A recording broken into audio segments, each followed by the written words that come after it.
Hey guys, today I'm going to review the Letshuoer S08. Now this is a new planar IM for Letshuoer. As of this review, I do not know the price of Letshuoer S08. Now before I start the review, I want to say huge thanks to Letshuoer for sending me this review unit. But all the thoughts and opinions you're about to hear are my own. You can check below the links to buy the Letshuoer S08. Hey guys, quick break over here.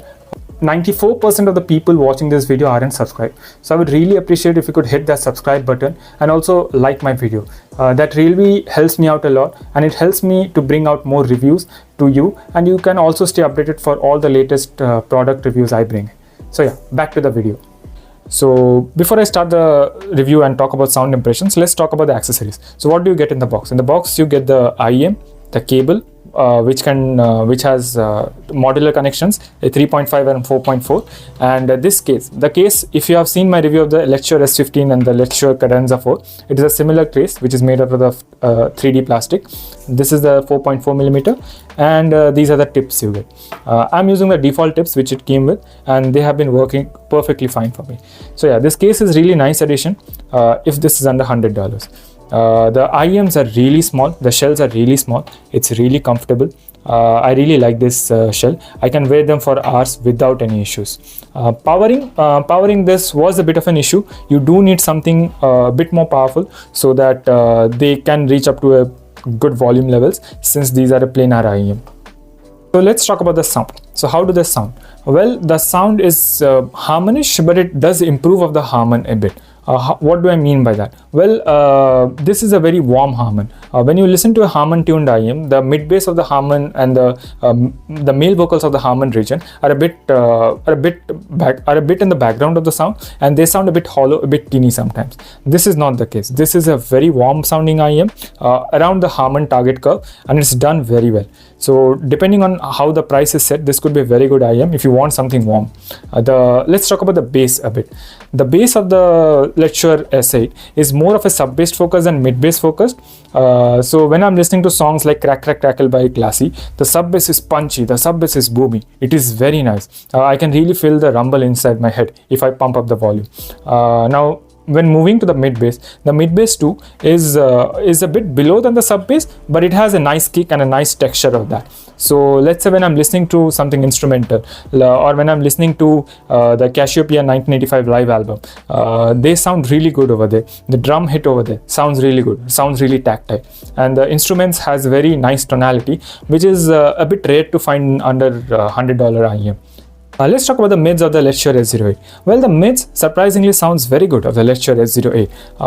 The male vocals of Chris Cornell and Bill Withers sounds warm. It has this thick, rich texture which I searched for, and the S08 has that too. What does happen with the female vocals is that it is quite nice too, but I personally, when I listen to J-pop, I do want a bit more scissor upon that region. That doesn't happen over here. It's a bit subdued.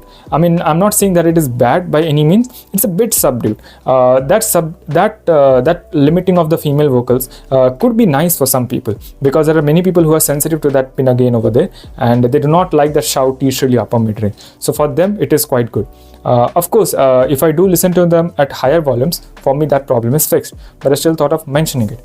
Yeah, so the vocal range is quite good in my opinion, even though for me personally, when listening to J-pop, it's a bit iffy. Let's talk about the treble.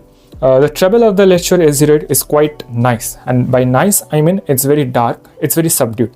And because generally when you're listening to planar IEMs, what happens is, like let's take the 7 Hz timeless AE as a comparison. The treble over there is quite shrilly, quite shouty, quite PSE, so you cannot listen to them at higher volumes, and many people have that issue with planar IEMs. It's not something you'll find with the Letshuoer S08, because the balance of the bass and the vocals and the treble is done very well. So if you want something dark sounding, if you want something a bit subdued on the treble and the upper mids, I think so the Letshuoer S08 is really nice. Let's talk about the soundstage. I found the soundstage to be quite average. The width is quite okay. The depth is better than average. Technicalities performs very well.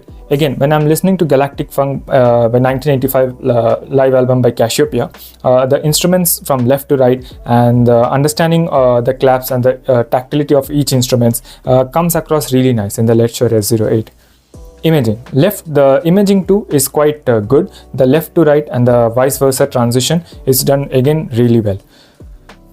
Gaming test. I would say for gaming this is a fantastic IM because of the good amount of sub bass. When you're kicking down the door, or when there is a lot of bullets and bombs are firing at one spot, right? What happens is you get this good thumpy punchy feeling, which is really nice with the Letshuoer S08. But what happens is, since the width of the sound stage is not so wide, in some places, in some games, when you're playing FPS or when you're playing racing games like Rush Rally 3 or Real Racing, they have this real 3D imaging. Sometimes it is not that accurate. That is the only gripe I have when I'm playing games with it. Other than that, this is really good, and for occasional gaming you will be having no issues with the Letshuoer S08. Let's talk about comparison and recommendation. So as of this review, I do not have an idea as to what the price of Letshuoer S08 is. I'm considering that this is under $100. So comparing it to the EA500LM, the EA500LM is a sort of a Harman tuned IM which has done the bass quite well, and the treble is quite subdued. But if you find the EA500LM to be even more shouty or PSA, because there are many people like that, I think so the Letshuoer S08, it will be a perfect option for you, because it has a similar warm tonality with a good mid bass, and the treble even more control than the EA500LM. The EA500LM is my choice, but if I want something more warmer, something punchy in the bassy region, the Letshuoer S08 is a great option, especially with the modular cable. Another option which is there in the around the $100 range is the Celeste Phoenixcall. It's a controversial IM, as in many people do not like that sound. I personally liked it. I like the look of the IM. I like how V-shaped the IM sounded. I know it is not for everyone, but in my opinion, the Letshuoer S08 sounds much better than the Celeste Phoenixcall. It has this very good warm sound. The bass region is very tactile, very nice. So yeah, it's a very nice warm sounding IM in around that $100 region. Again, I'm not sure of the price as of making this review, but I'm considering that this is a $100 IM. So if you're tired of the the Harman tune, the sort of the shrilly upper mids and the treble focused IMs, I think so the Letshuoer S08 is really good. It has a decent soundstage. The bass is really nice. It's tactile, it's fun, it's punchy. I think so you have to check this out if you want a warm sounding IM. Again, I do not know the price. I'm hoping that this is under $100 and it gives a good competition to other IMs like the SimGot EA500LM and etc. So yeah, that's my review of the Letshuoer S08. If you have any comments, please do comment below and ask. It really helps me out a lot. Please do subscribe and like. It's free and it's a great way of supporting me. So yeah, thanks for stopping by. I hope you have a great day ahead. Bye.